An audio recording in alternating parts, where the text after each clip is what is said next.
If there was only a way to test this, check this, listen to the 40 for your next shit. We are back. Welcome to another episode of the Fantasy 40 podcast with myself, John DeBari, my co-host, Mr. Matt Walker, and finally returning, Andrew Burke.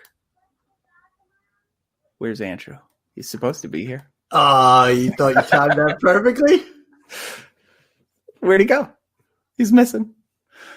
Surprise, surprise. He's supposed to be here. We don't know where he is. Completely missing in the ether. But it's fantasy football finals week, the most exciting week of the year, if you're in the finals. I'm in quite a few for the first time in a couple years. So I think I've got 5 teams still alive, which is exciting. And making money whether I win or lose. So I don't really care. I'd like to make more money, obviously. But Walk, how did you do this season, and how many finals do you got? I'm not going to lie. When you said Burke was here, I thought he was in the waiting room on StreamYard and you were letting him in. Like, you even pulled the wool over my eyes. I thought you were letting him into the conversation, but I should have known better at this point in time. I'm doing good. It's week 16, like you said. I am in 3 finals. Unfortunately, where we started our recording last week was talking about my league of record, and I was taken out by a good friend of mine. But so was our buddy Mike Yeck, as he got thunderstruck by his bitter rival in the league, who put up a week-high 181 points on him. So while Mike fought hard and fought well, it appears that the Mike Evans, Aaron Jones trade that the other owner pulled off was the difference maker. There was a smaller trade that was made that I didn't even bring up. The owner that beat him also traded a 3rd-round pick for Logan Thomas. Nice. And started him. And Logan Thomas, I believe, had like 11 catches for 100 and some yards on the week. So every move that was made by his opponent hit, and it hit good old Mike Yeck right out of the playoffs. So him and I will be playing for consolation prizes this coming weekend, unfortunately. But no, in a fair share myself. I think I saw Logan Thomas's stat line, including like targets and shit that doesn't count for fantasy. But I think targets, receptions, yards, all this shit, I believe it was a top 15 performance in the history of the NFL. Like, only 15 players have had that stat line. Yeah, I mean, I sold him short. 15 targets, 13 receptions for 101 yards. I knew he had 23.1 PPR. I thought he had more yards. 13 for 101, averaged under 8 yards a catch. But yeah, he saw his fair share of Dwayne Haskins' 55 attempts on the week. But doesn't sound like Dwayne Haskins out there, no mask, partying with several women right after the game. For him. He's going to be throwing him passes next week. So I'm glad you brought it up. I didn't want to be the grumpy old man going through Twitter this morning, but I just wish people would shut the fuck up. The guy's, in his early 20s. He's a multi-millionaire. Let him live his life. I don't give a shit that he's at a strip club without a mask on. Good for him. I think he's a terrible quarterback. I saw a video what he did with his first $1 million or something. I think I shared it in a chat we're in before. He's an absolute shithead.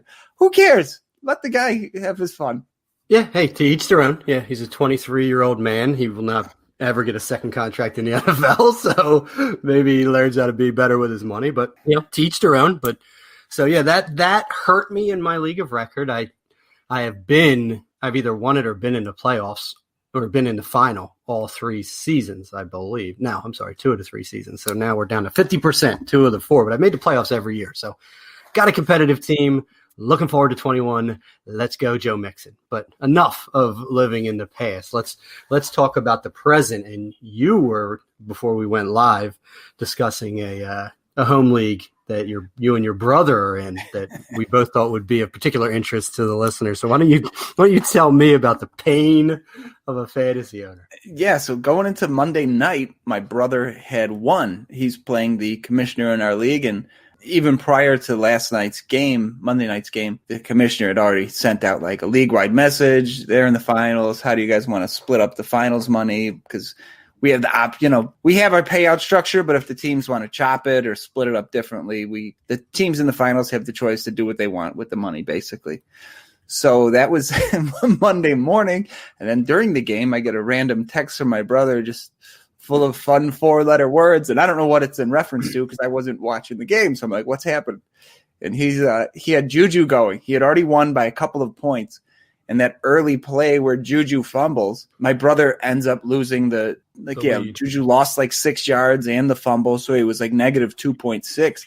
And I believe that lasted almost the full game. Juju got some garbage time points that actually pushed my brother ahead. But he went from talking about splitting pots in a championship and then for about 3 quarters after a fumble and some lost yardage to fucking getting bumped out. And then Juju actually, like I said, he ended up getting the points at the end to get him in. But, you see people all the time like, I'm up by 2. Should I bench this guy? And I always go for the benching. I mean, in IDP leagues, it's a little different because you could go on those huge stat correction swings. But yeah, if it's just offensive players, I will always take the 0 over the possibility of losing especially if it's one play. If he fumbles and blows out his hamstring, that's it. It's a wrap.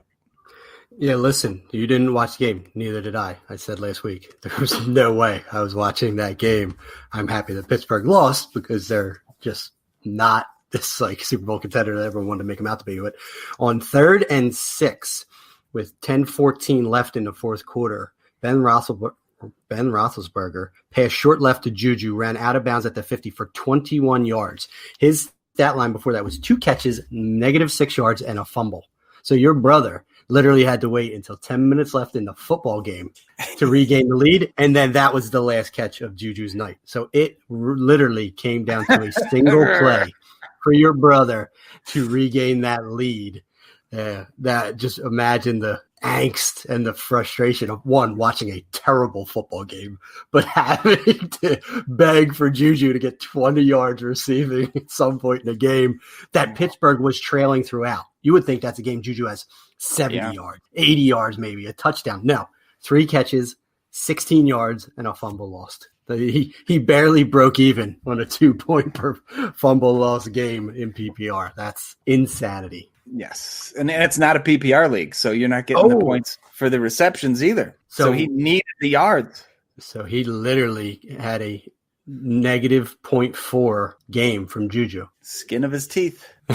So he still lost Juju points, but it was enough to put him back on top. I saw a litany of, boy, I'm hoping for a stat correction tweets today where literally dudes lost by like 0.3 of a point. And we've all been there. We're just looking and going, how on earth is it that close? And then you start looking around for those hidden yards, the lost yards, so to speak. So that's the joy and pain of fantasy.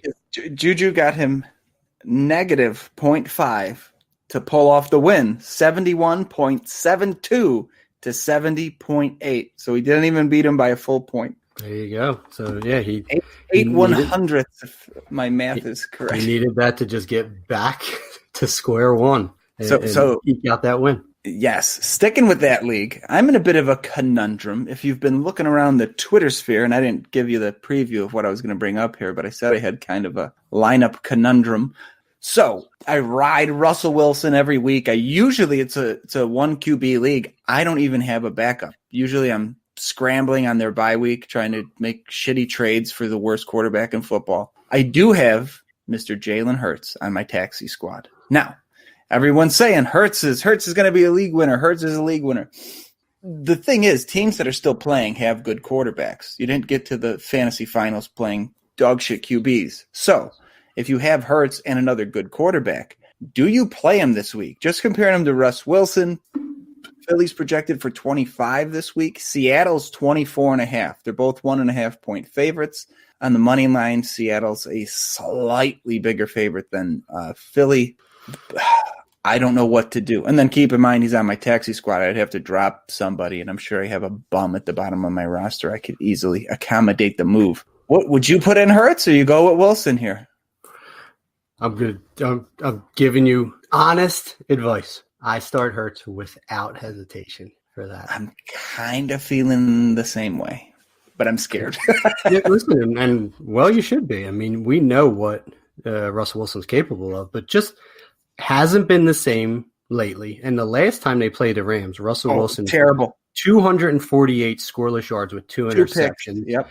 Did have a decent rushing game, give you 8 rushes for 60 yards, which is huge for Russ. I'm going to say there's a 60-yard rushing floor for Jalen Hurts against the Cowboys. And they're going to score points against Dallas. He's going to run. He's going to throw. Matchup, hotness, upside, all point to Jalen Hurts. And he's now got 2 weeks in the books where he's been a QB1. And those same last 2 weeks, Russell Wilson has not been a QB1. I mean, I'm sorry. There is a little bit of what have you done for me lately? You know, I'm not worried about the names on the back of the jerseys. I'm worrying about the points that they can put in my fantasy lineup.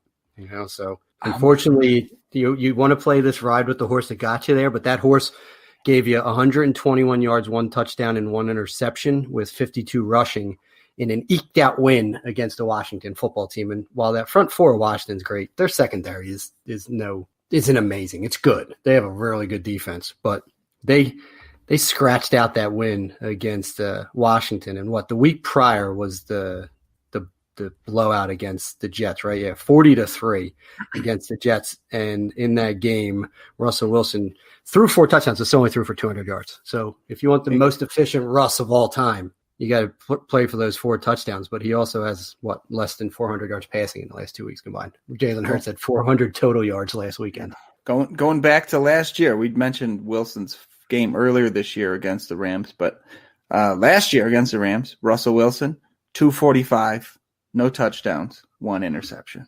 So he doesn't have the best game log against these Rams, and the Rams do get to play him, twice a year. So they have, they're going to have a game plan, whereas Dallas kind of is going against them with Hurts kind of shrugging their shoulders, figuring it out for the first time. So, yeah, I'm in a bit of a conundrum. I think today, at this very moment, I'm leaning Hurts, but I'm clutching my pearls. I don't like this at all.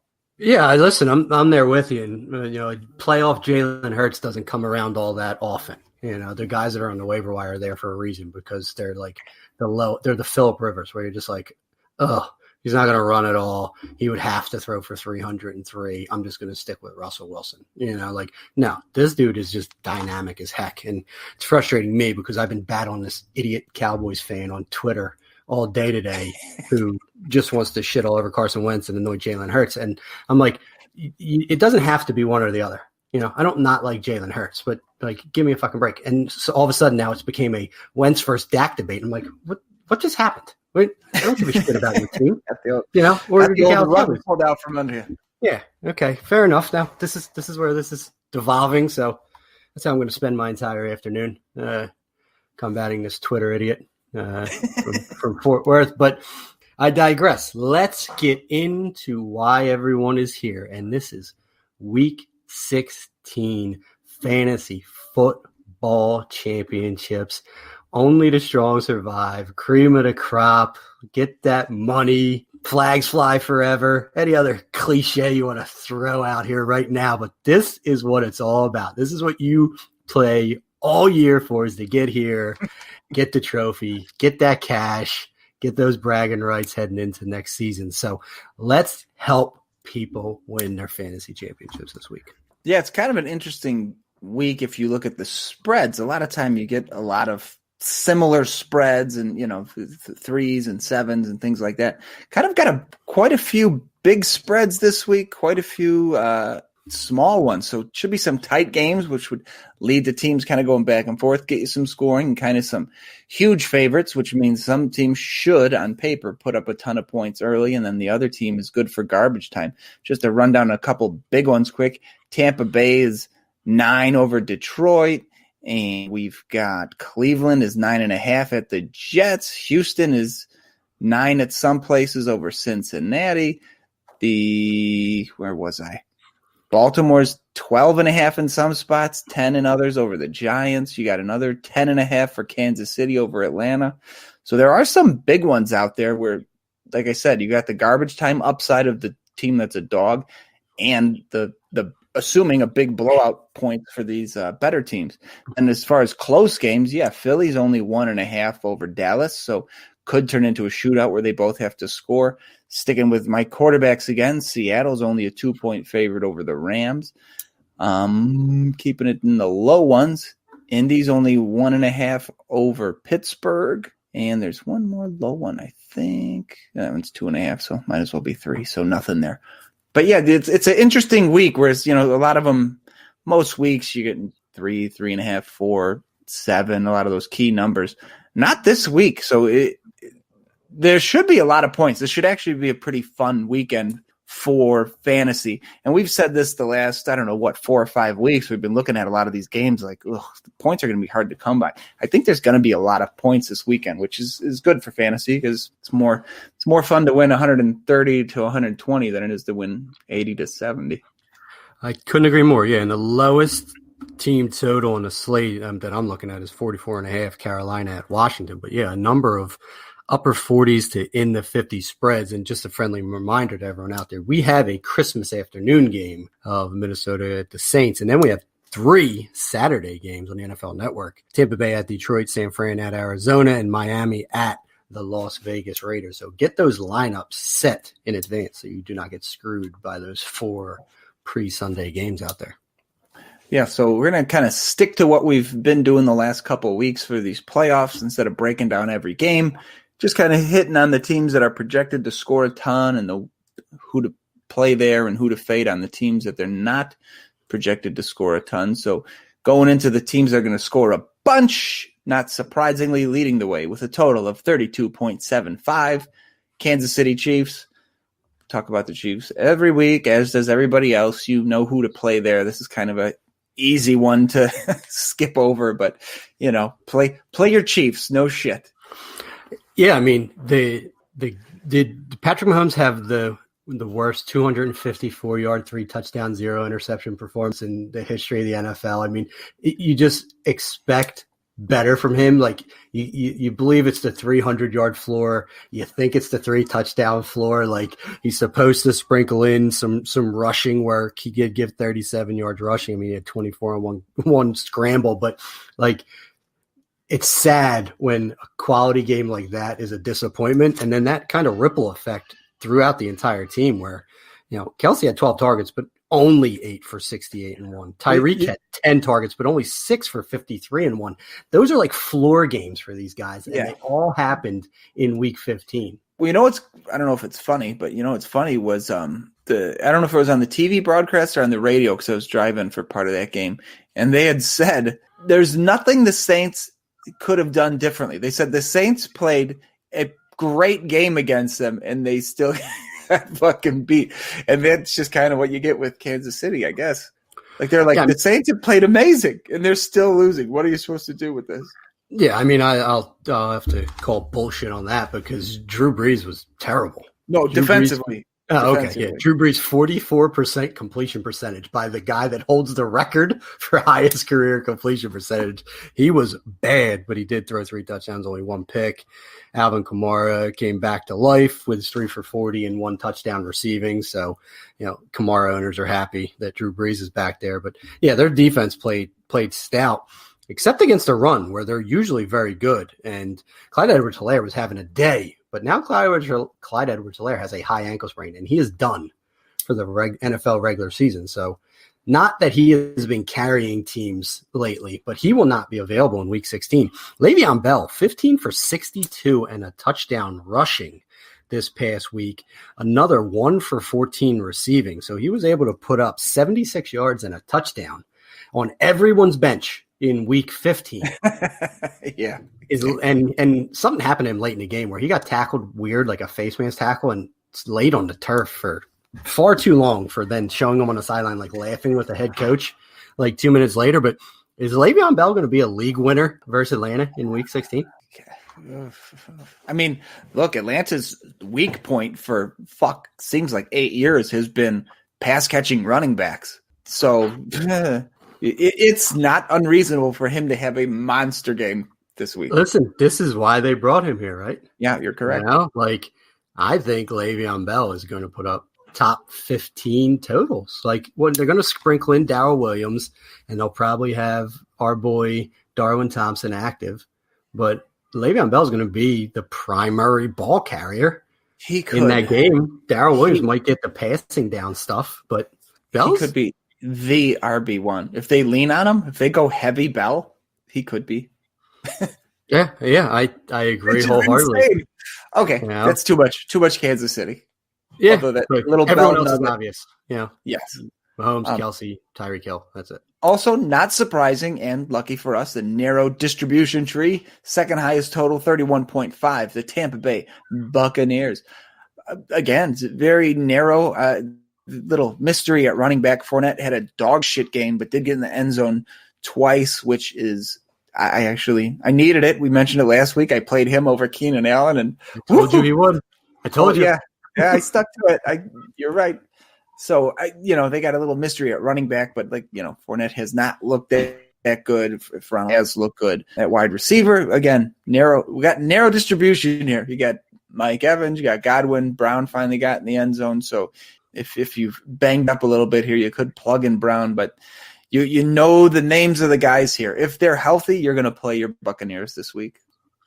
Yeah, no argument. I've already read that it's unlikely that Ronald Jones is back and active this week. So Fournette could do another double dip. Continue to ride that again at Detroit. So a very giving fantasy defense again in ideal indoor climate. Yes, Fournette 14 for 49, 3.5 yards per carry, but 2 touchdowns.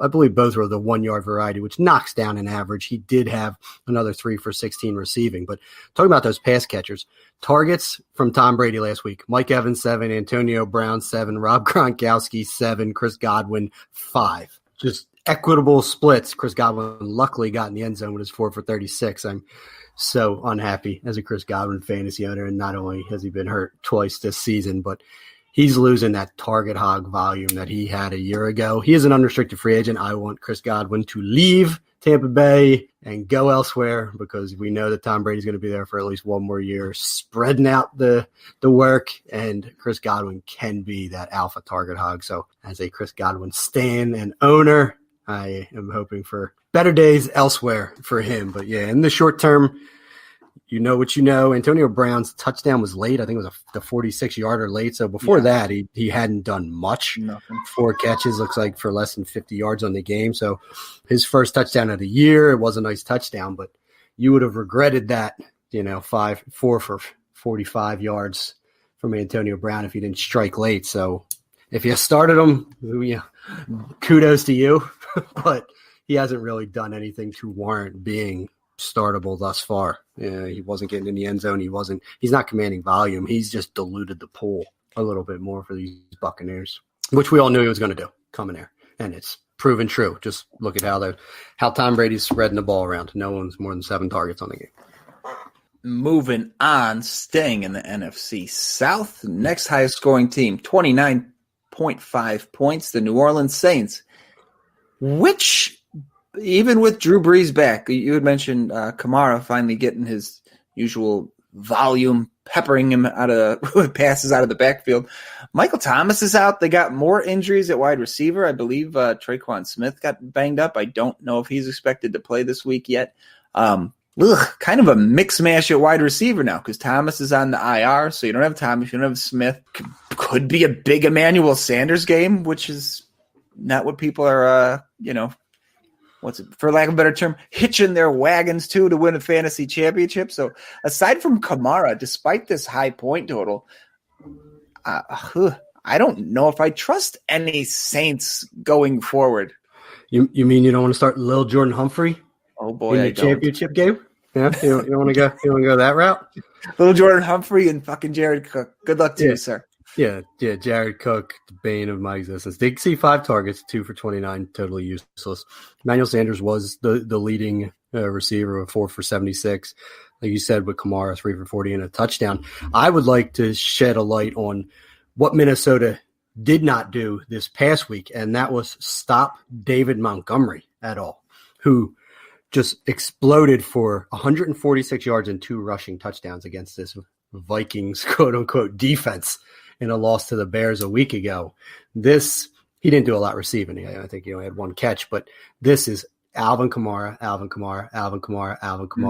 little Latavius Murray late. This is, I don't know that I'd even want to start Manny Sanders, actually. Like, if you're in a championship, there's no way Manny Sanders is your top 3 receivers. So, and Jared Cook didn't get you to a championship. So it's literally just start Alvin Kamara. I do like Latavius Murray, but it would have to be a blowout for him to get the volume. It's clear they're just fully leaning on AK to get them into the championship and get Breeze's legs back under him. But yeah, I wouldn't even start Breeze, to be honest with you, after what I just saw from him a week ago. No, it's pretty gross considering their high point total.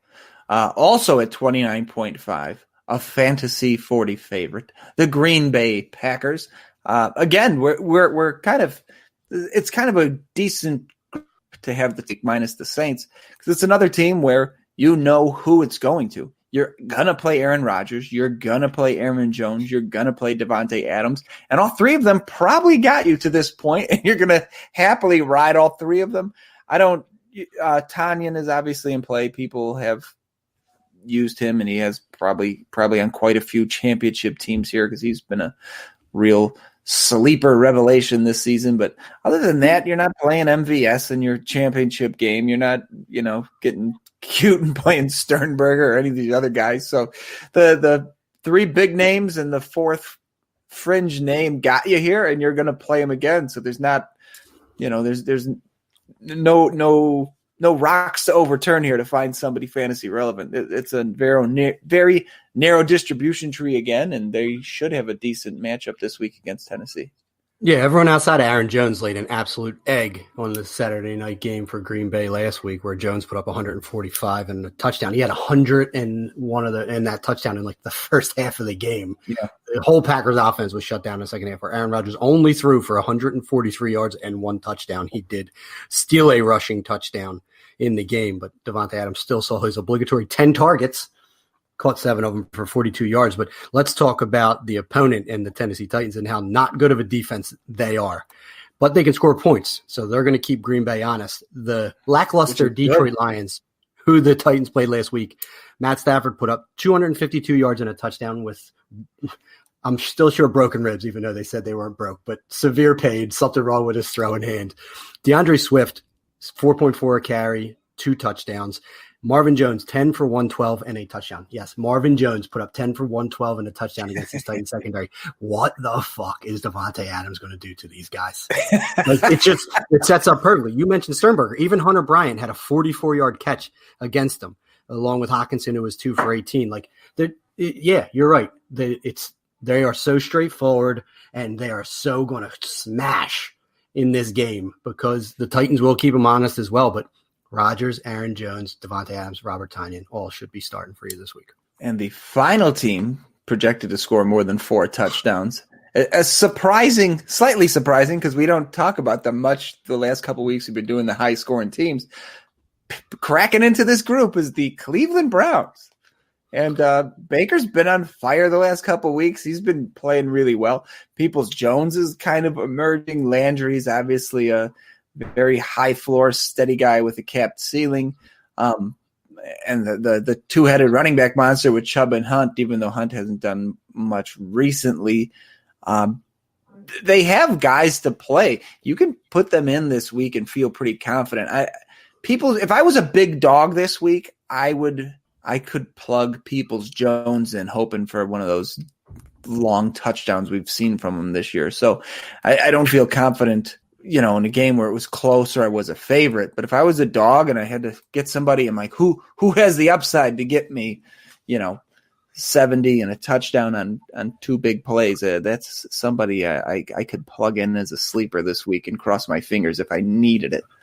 How easily can you just go from OBJ to DPJ? I mean, it's literally just a few eraser strokes.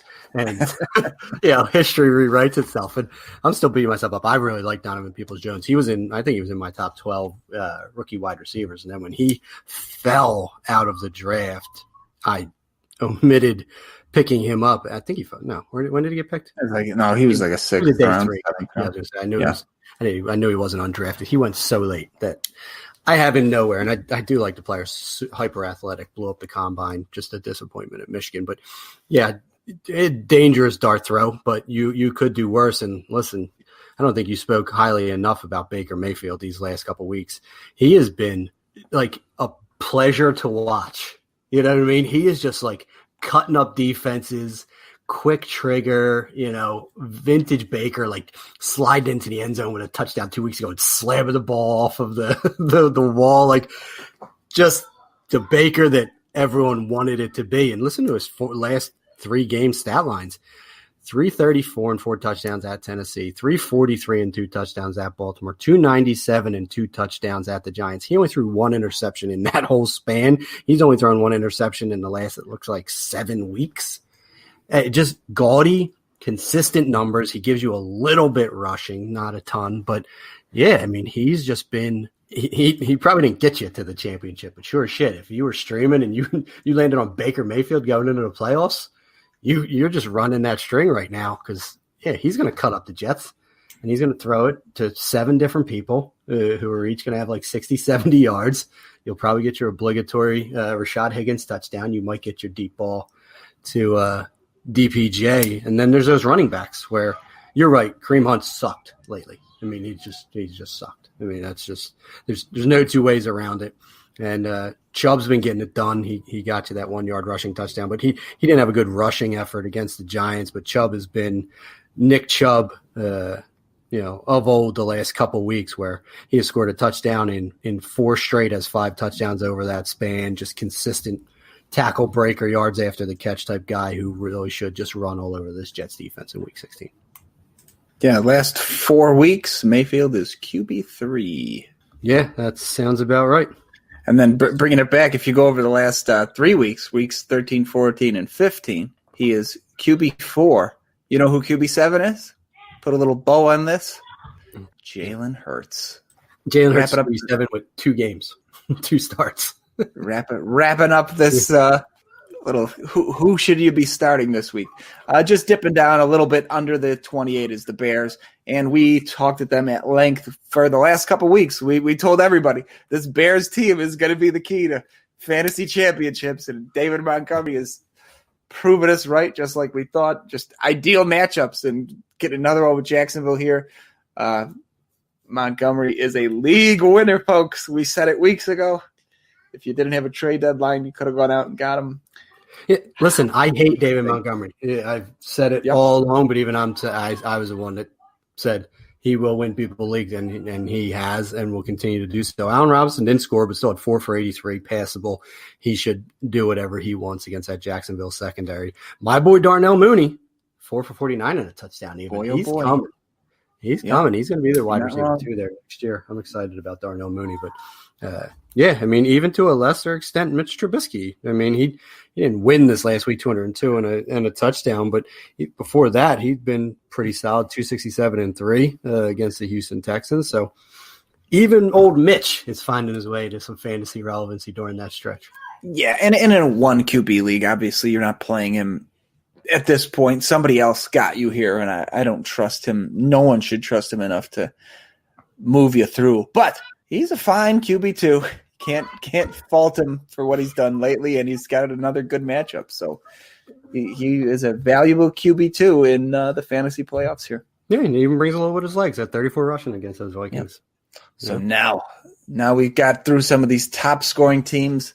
Let's do what we do best and scrape the bottom of the barrel, looking at some of the dog shit performances here. A few teams don't have a projected total yet because of the mysteries at quarterback and other various injuries. So there might be a few more that sneak in here, but there's only 3 under 21 right now, 2 more at 21 and change. So we'll jump on them first. We mentioned Detroit. Detroit's looking at only 21.5. Tampa's pass defense has been pretty good, but Detroit is, they're Bevel's playing for a job. A lot of these guys are playing for jobs. Stafford's auditioning to stay there for whatever the new regime is. So they do have some upside there, a 10-point dog, so it could be a lot of garbage time, which for fantasy is just fine. Who's complaining about that? They're giving Swift some work. Like you said, Marvin Jones is finally doing something. Our man Kenny Galladay is obviously not playing until he gets paid. So not a ton of production here player-wise that you could like. I don't trust Marvin Jones in the fantasy championship. I could probably plug in Swift and feel comfortable. And Stafford, between the injuries and a good pass defense, I don't know if I like him this week if I had other options to play. Yeah, I mean, Swift did have 5 targets in the loss to the Titans. It was only 4 for 15 receiving. It was nice to see the 5 targets, though, which were, tied for second on the team with Mohamed Sanu. Listen, if you have Marvin Jones, you should. If you started him last week like my buddy did against me, I think you have to go back to that well. You just can't argue against 12 targets. You don't have to like it, but he's going to see double-digit targets. He's just going to get Carlton Davis. And Marvin Jones isn't the dynamic pass catcher anymore. He's just reliable when there's not a lot of that to go around with Detroit. And so Stafford will pepper him with targets. By hook or by crook, he's going to get there to, a passable, at least wide receiver 2 total, especially in PPR. The Tampa Bay Bucs run defense has been very stout. So I'd limit expectations on Swift, who's done a lot of his damage through the ground, since he's coming back with, 3 touchdowns in the last 2 weeks. But he does have the pass catching chops. So you're not getting away from DeAndre Swift. I would be scared a little bit, though, about DeAndre Swift in this game. You said it perfectly. You don't have to like it. That kind of, yeah. You're right. The volume's there. You don't have to like it, but what are you going to do? Next up, 21.25, the Atlanta Falcons at the Chiefs. Ito Smith is the starting running back. I don't know if you caught that news blurb. They said Gurley's. What do you mean after Gurley's 1 yard carry for negative 1 yards last week? That would put the nail in his coffin. So obviously you're not starting Gurley after he gets demoted publicly. You're not starting Ito Smith because what's Ito Smith? You know what I mean? Somebody else got you here, and we didn't lose any star running backs to injury, so you're not doing that. In the passing game, Ridley has emerged. Not emerged. I mean, he already broke out, but now he's the guy with Julio in your book. Yeah. But without Julio there, he is by default the number one guy. Matt Ryan and Ridley, there's not a lot here, and they're not expected to score. You could bench both of them if you have better options, I think. Calvin Ridley has 36 targets in the last 3 weeks. I mean, that 12 targets a game. Just being peppered. 5 catches, 8 catches, 10 catches. So he's even getting more efficient as a receiver. Yardage, 108, 124, 163. Everything keeps going up for Calvin Ridley week over week. He even scored a touchdown each of the last 2 weeks. So he is peaking at the right time. And I'll just say again, fuck you, Julio Jones, you son of a bitch. You know what's going to happen. He's going to play this week. He's going to play. I already read he got a PRP injection in his knee. He's like hell-bent on not finishing the season inactive. He's going to come back. He's going to play against KC. He's going to do his Julio thing where he just somehow gets like 150 yards on 8 catches with no touchdowns, because that's what the Julio thing is, for absolutely no one, because there are 0 teams in the championship this year that have Julio Jones on their roster. I personally have him in 2 places, and I am not in the playoffs anymore, so I can guarantee Julio plays this week at Kansas City. No, you're right. There would be no better thing at all. There'd be no better final fuck you to go off on everybody's bench. Just rub my nose in it. Yep. So, I mean, but beyond that, you're right. You're not starting any of the running backs. Matt Ryan somehow put together a very viable fantasy day against the Buccaneers. 356 yards in those 3 touchdowns while hyper targeting Ridley. But Russell Gage, 5 for 68 and a touchdown as well, is a viable flex player if the aforementioned Julio Jones does not play, because they will be throwing the ball to keep up with Kansas City. Yeah. Ridley just celebrated his 26th birthday. For the 7th time. It's amazing. Moving on, finally, getting under that 21-point threshold, the Jacksonville Jaguars at the Bears. I'm actually surprised they're only at 19. Not that Jacksonville's got world beaters there, but Robinson's a little banged up. He sprained his ankle, correct? Probably. I didn't say it, but sounds about right. So Robinson's a little banged up. The pass catchers there are doing nothing. The Bears are pretty decent against the run. They've been good defensively most of the year overall as well. DJ Chark, Chris Conley, Keenan Cole. There's no one to trust here. So none of them got you here. There's no one to trust. You're not playing any Jaguars this week except Robinson if he's healthy. Yeah, Laviska Shenault was the leading target getter in this game at 6. Caught 5 for 43. If Robinson is hurt or limited, maybe a couple more carries for Laviska, who only had 2 this past week. That's a DFS statement, not a start in your fantasy final statement. But, yeah, I mean, James Robinson luckily eked out a late touchdown reception because he was just being swallowed whole by this Ravens defense. 16 for 35 rushing. His by far his worst game of the season. Maybe he's wearing down a little bit as he has been an absolute bell cow. 240 carries alone on the season, playing like CMC level snap shares for the shitty team, just getting bludgeoned across the year. He doesn't owe anyone anything else for the rest of this season. Yeah. So if you got a hurt ankle, rest up, son. You know, you got a starting job to keep for next year. And moving on to the next team, which should be short and sweet. The New England Patriots, 19 points. Yeah. Good luck even getting to that number against the Bills. We've been talking about it for weeks. There's no one you could play for fantasy on the New England Patriots at this point. So good luck getting the 19. If they do, it's going to be on your bench. There's no one here you can trust. Yeah, Buffalo still has something to play for. Supposedly the Stephon Diggs injury wasn't significant. I did see Stephon Gilmore got injured for the Patriots, so he might not play. And if he doesn't, then Stephon Diggs is going to have a field day against them. But, yeah, New England is toast. They're going to lose and guarantee a losing season with their 9th loss. They've already been eliminated from the playoffs. They have nothing to play for.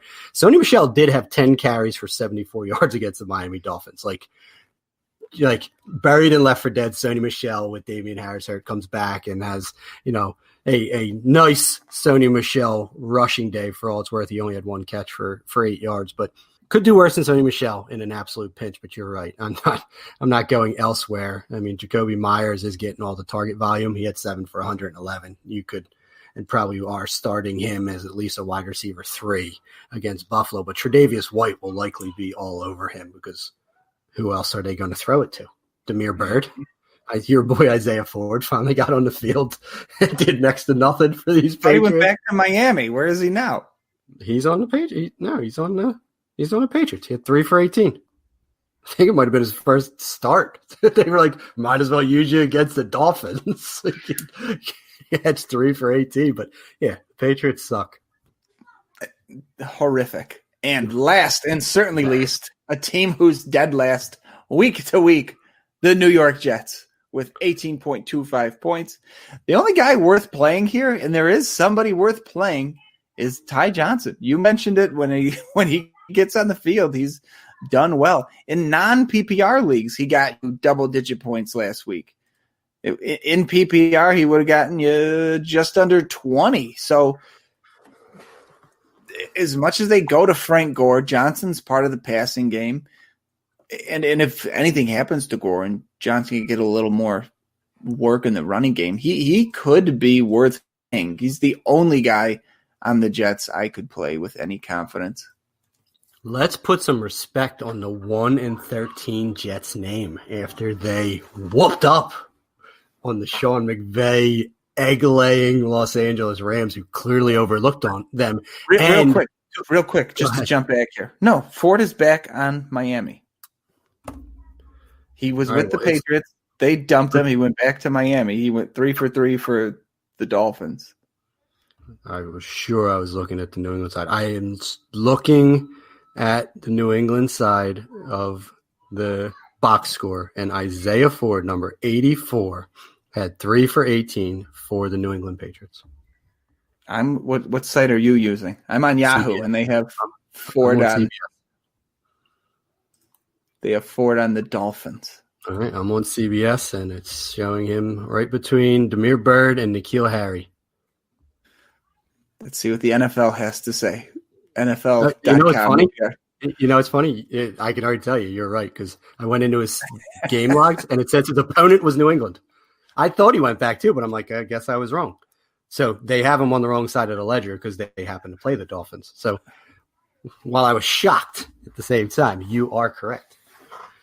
They couldn't even stick with the Patriots. But regardless, back to these Jets. He still stinks. But the only thing the Jets actually accomplished was losing out on Trevor Lawrence because now the Jaguars are in the driver's seat for the 101, and Jacksonville will lose out. So that is not going to change when it's all said and done. So congrats, Adam Gase. You still found a way to F the Jets franchise on the way out the door by eking out a win as you force-fed Frank Gore carries. They literally said Frank Gore would not let the Jets lose. And I'm like, and the Jets fans hate you for it, Frank. You turned 23 carries into 59 yards. You did score a touchdown. You had a crucial catch to get a first down to ice the game. But you're right, Ty Johnson, 6 targets, 6 catches, 39 yards, and a touchdown. And he was 3 for 16 rushing, 5.3 per carry. Just in every facet and in every way, a better, more dynamic running back than Frank Gore is. But Adam Gase literally wants to marry Frank Gore and just move to an island with him when they're both out of the NFL next year and laugh as they talk about how Frank Gore just sucked the life out of countless young running backs across the latter stages of his career. Can I give you my Jets burn your jerseys, Jets fans, peak 2020 prediction? Do it. The Jags beat the Bears this week, thus giving the Jets back the number 1 pick. Only for the Jets to beat the Patriots in week 17 and give it right back to Jacksonville. Flip, flop, flip, flop, flip, flip. Yeah, I mean, we talked about how the Patriots they want to fucking break all their fans' hearts. That's how they're going to do it. Yeah. Listen, another guy that in a PPR you're going to start, Jamison Crowder, 6 for 66. He will always be the target leader when Sam Darnold is under center. So you can throw on Cleveland. So, well, you're probably not desperate enough to have to start him. He is a viable starter. But you're right. I love your projections. Because Bill Belichick is somehow laughing and crying in a corner of Foxborough, knowing he has at least one more card to play. And it's in week 17. We do this. Excuse me. Every week we do this. We get to the Jets at the bottom of the barrel, and we're like, "Oh, they're so bad." But we seem to find somebody on the Jets who is fantasy viable, which is pretty weird, considering don't want to play any Patriots, don't want to play any Jaguars. Atlanta has one guy you might want to play. Detroit has one, maybe 2 guys. So it is funny. Every week it seems the Jets are dead last, but we still find 1 or 2 guys. But this kind of goes to what we see at the top. If you have a narrow tree of who's getting targets and carries and touches and being productive with them, even on the shittiest teams, when the fantasy championship where it all fucking matters, you can find a few decent guys on these bum-ass teams that have been fantasy relevant just based on volume. Listen, we'll just put a bow on it. If I'm in a PPR league and I'm deciding between Jamison Crowder and Antonio Brown this weekend, I'm sorry. Crowder for sure. 100%. And you were literally talking about the second highest projected implied team total on the Bucs and the lowest in the Jets. So it's not as black and white. It's just kind of. We'll keep that thought process going. Antonio Brown, second highest. We'll go with the Chiefs. Besides Tyreek Hill, do you play Crowder over any of those other wide receivers in Kansas City? 100%. Saints. Emmanuel 100%. Sanders, who's now their number 1, or Jamison Crowder? I'll probably play Sanders without a Michael Thomas, but it's not far off. I think they're both probably wide receivers. Now going down, Green Bay after Devontae Adams. Playing MVS or Crowder? Crowder. Going down to Cleveland. We said Peoples-Jones is a nice dart throw, but if you have Peoples-Jones or Crowder, you're going Crowder. Yeah, I might go Higgins. Over Jamison Crowder, but yeah, I would definitely start Crowder. Yeah, so kind of a little bit of a funny stretch here to close it out when you look at these top teams and the bad teams. Crowder is the guy to go, especially in PPR. But that should do it for us here I want to talk about one more thing, and then let's wrap it up and get out of here because Dallas fell right in smack in the middle. But they are playing my Eagles, so they're one of the teams that we were talking about earlier because of Jalen Hurts. But can we just take a second to talk about Tony Pollard's 12 for 69 and 2 rushing touchdowns, plus his 6 for 63 on 9 targets? Just a full frontal explosion in a win against those San Francisco 49ers. Tony Pollard looked young and electric behind the same shit line with Andy Dalton that Zeke has been getting excuses made for the entire season. It hurts. Good thing they locked up all that money. Yep. Zeke has far too much money to let Tony Pollard be a thing, and that sucks because he was yet another running back that I was drooling all over coming out of Memphis, and they are just producing athletic backs. So just a little take a look at Kenneth Gainwell, for goodness sake, because I'm just going to keep riding this Memphis Tiger athlete train until one doesn't work. So, hey, I won parallel universe. Darrell Henderson would have been a thing. Yeah, going back to my home league to start this off, I only won getting into the ship by 4 points. My opponent started Damian Harris, who was ruled out with Tony Pollard sitting on his bench. So I could have been playing for third place. Yeah. Yeah. I mean, listen, that news broke super late. And Zeke wasn't practicing, but he didn't practice the week prior either. And then he was active on game day. So it was a little cloak and dagger work by the Cowboys. But, it wasn't announced early enough. I know you started him in a few spots. I was conflicted in a few spots, but it was inconsequential.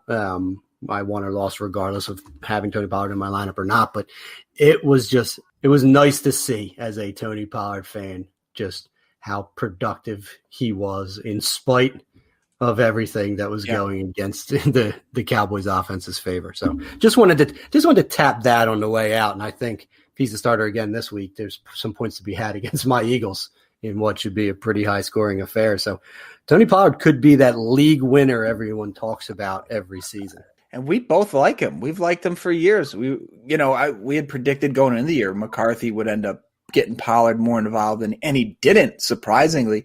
And I think if Pollard has another strong game to close the year, I think sometimes we're a year off. We might have been just a year early. Pollard might be the guy next year taking a lot more work from Zeke than we expect. So that's a nice stash for Dynasty if you got him.